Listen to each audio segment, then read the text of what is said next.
It started with a message. You looked beautiful at the coffee shop today, but I hadn't left my apartment in days. That was the moment I realized someone was watching me. Every year, reports of stalking and home invasion are on the rise. And for some people, it doesn't stop at watching from afar. Sometimes they come closer. Sometimes they're already inside.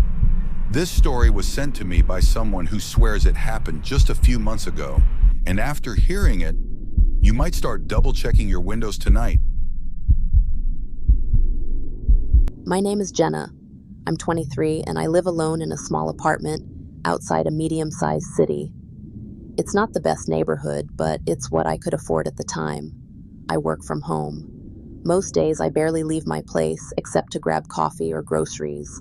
I thought keeping to myself made me safe. I thought minding my own business would protect me. I was wrong. It started one Wednesday night. I'd been working late and decided to order takeout. I sat on the couch, scrolling through my phone while I waited, wearing this old blue hoodie I always wore when I was tired. Around 9 p.m., my phone buzzed. It was a number I didn't recognize. The message said, "Nice blue hoodie. You always wear it when you're comfortable." I froze. My stomach dropped. I looked down at myself. Blue hoodie. No pictures of me had been posted anywhere recently. I hadn't even taken a selfie in weeks. I typed back, "Who is this?" No reply. Not that night, anyway. The next couple of days were quiet. I kept the curtains drawn, triple-checked my locks, and even pushed a chair under my doorknob at night. Then Friday came. Around midnight, another message. "You should close your curtains. Anyone could be watching." My skin crawled. I remember looking around my living room, feeling completely exposed even though it was pitch black outside. I rushed to close every curtain in the place. I turned off every light. I stayed up all night clutching a kitchen knife, listening for sounds. But I didn't hear anything. In the morning, I found something on my welcome mat. It was a Polaroid picture of me, sleeping. My bedroom window was on the second floor. There was no balcony, no ladder, nothing anyone could climb. I called the police. They came quickly and swept the place. There were no fingerprints, no signs of entry. They said they'd patrol more often in the area, but that was all they could do. That night, I didn't go home. I packed a small bag and stayed at my friend Leah's house across town. She tried to convince me it was some sick prank. I almost believed her, until I got another message. "You can't hide from me." I hadn't posted where I was. Leah hadn't told anyone I was there. The police couldn't trace the number. It was a burner. That was when I realized, whoever this was, they were close. I went back to my apartment a few days later. Honestly, I didn't know what else to do. I bought a new set of locks, put bars over the windows, even adopted a dog, a German Shepherd mix I named Max. For a week, things seemed normal, but I never fully relaxed. I kept the dog near me at all times, slept with my phone clutched in my hand, and jumped at every little sound. Then, one night, around 2 a.m., Max started growling at the bedroom window. His hackles were up. He wouldn't stop staring. I grabbed my phone and checked the security cameras I'd installed. That's when I saw him, a man, standing right outside my bedroom window, staring directly into the lens of the camera. He was wearing a dark hoodie. His head was tilted just slightly, like he was studying me through the glass. Then, he smiled. It wasn't a normal smile. It was slow, deliberate, like he knew he had all the time in the world. I called 911 immediately. My voice was shaking so badly I could barely get the words out. But by the time they got there, he was gone. The police did another sweep. No footprints, no fingerprints, no anything. But there was something scratched into my front door. One word. Soon. That was the moment I realized this wasn't random. This was personal. He wanted me to know he was close. that he could get to me whenever he wanted. I moved out 2 days later, left the state, new apartment, new number, deleted all my social media accounts. I even changed my name at work. I thought I was safe, but every so often, I get this feeling, like someone's watching me. And a month ago, I found a package at my door.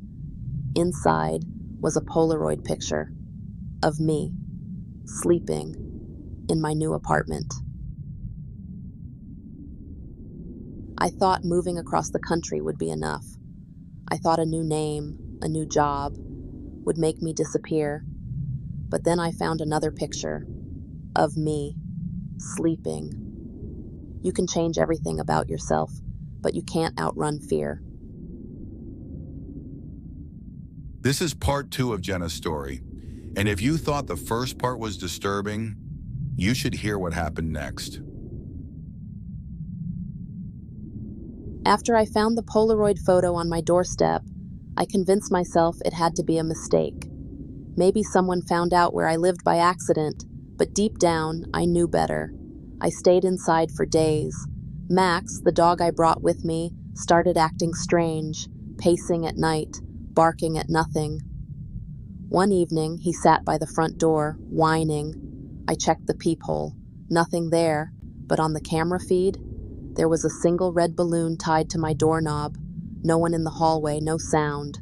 I opened the door. Nothing, except the balloon, and a note tied to the string. It read, "It's been nice watching you sleep." I went back inside and locked every door, every window. I called the police, again. They filed a report but couldn't trace anything. For the next week, I lived in total paranoia. Max wouldn't sleep. He barked at the vents, at the walls. I thought maybe I was losing it, but then I noticed something. Scratches around the vent covers, like someone had pried them open recently. I took a flashlight and shined it into one of the vents. There was something inside, a phone, recording. I ripped it out, sick to my stomach. It had been on for days, recording everything. I packed up and left that night.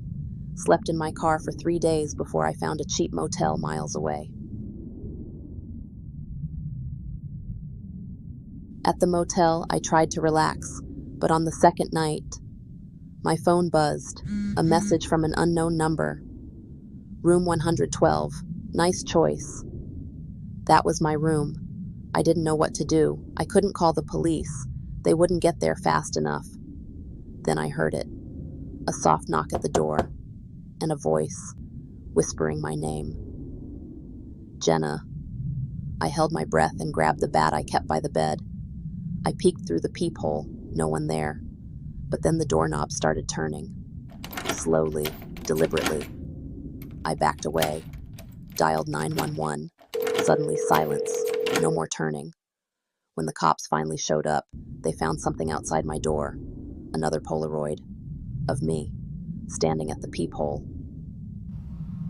After that night, I went dark again. Different name, different state. It's been 6 months now. No messages, no Polaroids, no red balloons. But last night, I took Max out for a walk, and there, tied to the fence outside my new place, was another balloon. It had been 6 quiet months. I convinced myself I was finally free. Max and I had settled into a tiny house outside a rural town. No neighbors for a mile in either direction. I didn't go anywhere. No social media, no online orders.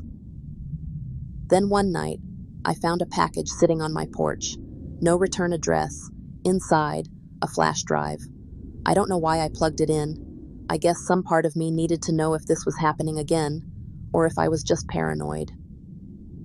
The video file was titled with the date, today.mp4. It was me, sleeping, in my bed, shot from the foot of the mattress. He had been in the room.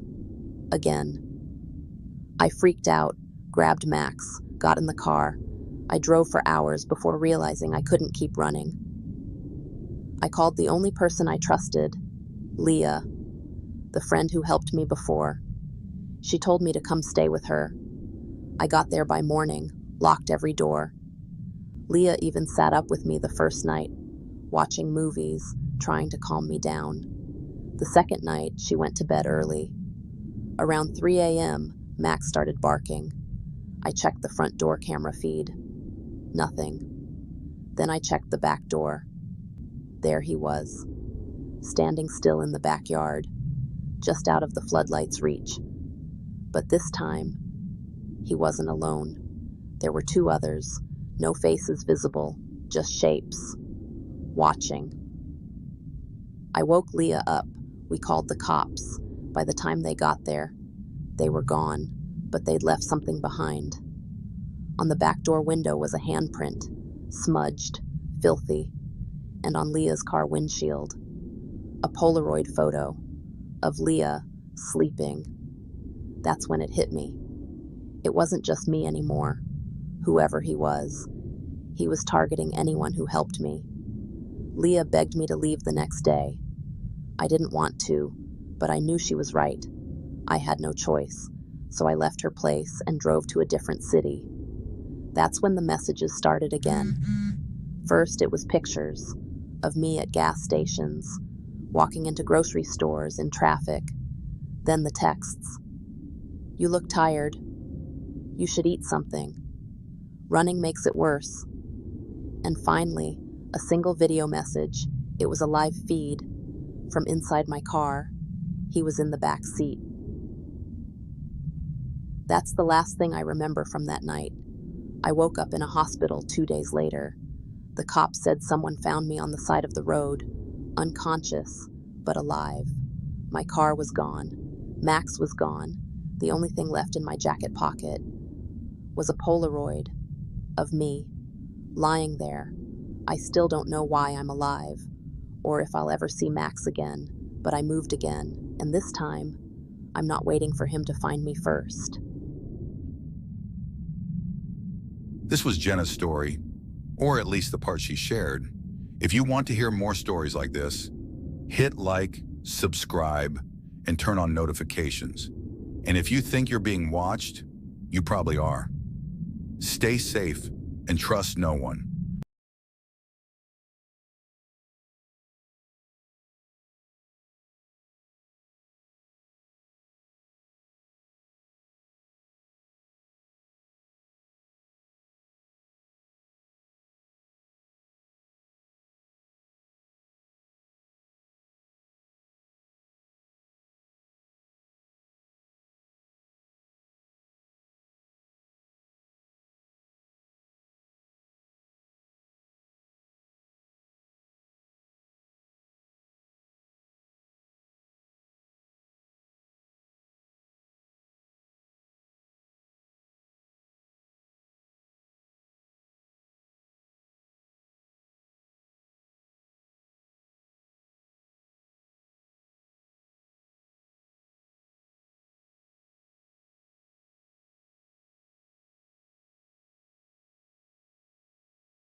This was Jenna's story.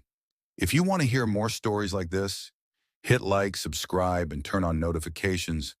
And if you think you're being watched, you probably are. Thanks for watching. See you at my next video.